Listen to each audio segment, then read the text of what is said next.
What I'm going to share with you now is how I made one of my favorite photographs titled B-25 Bomber Crew Plus One. What you're looking at now are some of the snapshots from location.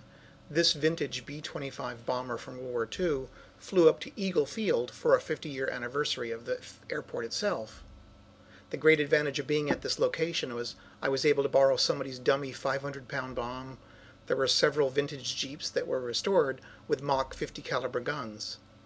The owner of this aircraft, Mike Poopich, bought it in 1972, and for all these years with a volunteer crew has kept it flying. You can see this is the restored cockpit from that aircraft.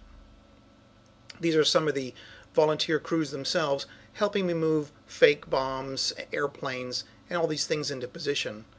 We're talking about lighting and angles. Here's two more of the crew themselves. These guys are actually in the photograph later on and were very helpful.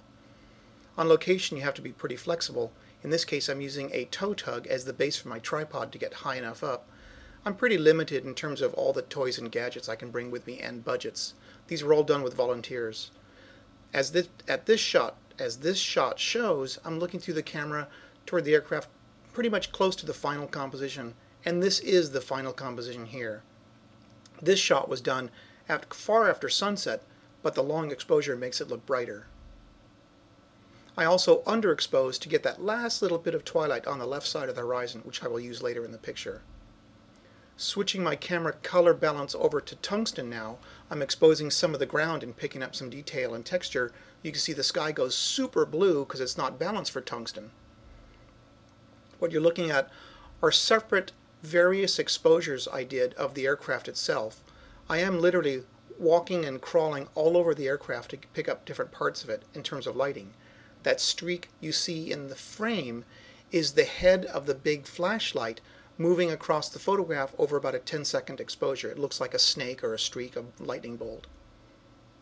As I light from the left side, the right side, above and below it, I am conscious in my mind's eye of what I do want to create. I'm very conscious of trying to create a whole final homogeneous picture down the road when I put all these images back together. So I'm not just lighting willy-nilly. I am very aware of what I want to have happen. Of course, what we want to have happen and what actually we get are not always the same thing. This last shot you're looking at here is of Douglas, just lit from the front. When I light people, I have to wind up doing about 50 to 60 exposures from different parts of their body to wind up getting what I do want later on. This first image, again, from the final composition, it'll grow from this point forward. We're looking at about 5 or 6 or more layers in Photoshop to get what we see here. There's under the fuselage, under the engine, under the wing root. Every time I click the button, as I've mentioned before, you're looking at another 5 or 10 layers in Photoshop to build up and layer these images back together. I have spoken before in previous videos that this technique is called painting with light. I mean literally taking a 10-second exposure, opening the camera, and walking around with my flashlight and painting different areas of the aircraft. What I'm trying to really do is create sort of a character, almost a portrait of this aircraft and the environment, not so much a documentary snapshot. It's really hard to put words into what these images are doing. I love the phrase that David Bowie once used. Talking about music with words is like trying to describe architecture through tap dancing. And to a small degree, using words now to talk about photography, it's difficult. Photographs are photographs. As you can see, every time I click the button and you see more layers, we're developing a fuller and richer understanding of the sort of story I'm trying to tell. In this case, the story is about the people who built the aircraft, the people who flew them, the people who to this day maintain and fly them. I think all of that is so beautiful, and it's all done not because they get paid a lot of money, but because they have a passion for what it is they're doing. Putting the sky back into the shot really adds a lot of depth. I think in this case it might be a little on the bright side, but I could work on that later. Adding the background Jeep later on, it adds a little more depth still far behind the wing, so it's not just a black shadow. And I'm putting in the first couple guys now, one in the bombardier station and one guy underneath carrying a ammo box. This is Chad sitting in the driver's seat, and Emma, a mutt who happened to be at that party. I borrowed her to be in the photograph too. Lastly, Douglas, this is the first half of his photograph. You can see it looks very flat because he's only half lit, and the other half adds a lot of depth to it. The final photograph you can see, which is here, it has a lot more richness and detail and character and texture than the original snapshot.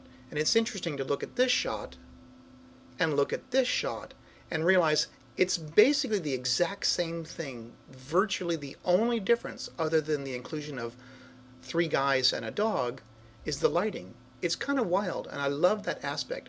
This technique can be done with anybody with a digital camera and a tremendous amount of patience. It's always fun to go back and look at the close-ups. This is the guy inside the bombardier section. If you look carefully, you can actually see the rivets on the aircraft and the texture in the padding on the bulkhead behind this gentleman. It's really wild. This guy holding the ammo box, we had to actually borrow that jacket and use it between 2 or 3 different guys. We didn't have enough, props and clothing for all this. This is all volunteers and people who just happened to show up. So we used the jacket several times. I love the detail of the lady painted on the side of the aircraft. Looks really wonderful. I just love the idea of having these guys, as opposed to having a lot of action and adventure, and they're not jumping or hopping, they're just sitting and standing, very static sometimes. The energy from the photograph comes not so much from their physical movement, but more so from the scene and the lighting. And here's Emma the dog. We tried to shoot her 4 times. She kept moving around. It didn't work. Toward around midnight, when she finally gave up, we put her in the seat and she fell asleep. It worked great. This is a shot, an original photograph of the original crew from Heavenly Body from, I think, 1944 or 45. It was wonderful. And that's how the photograph came about.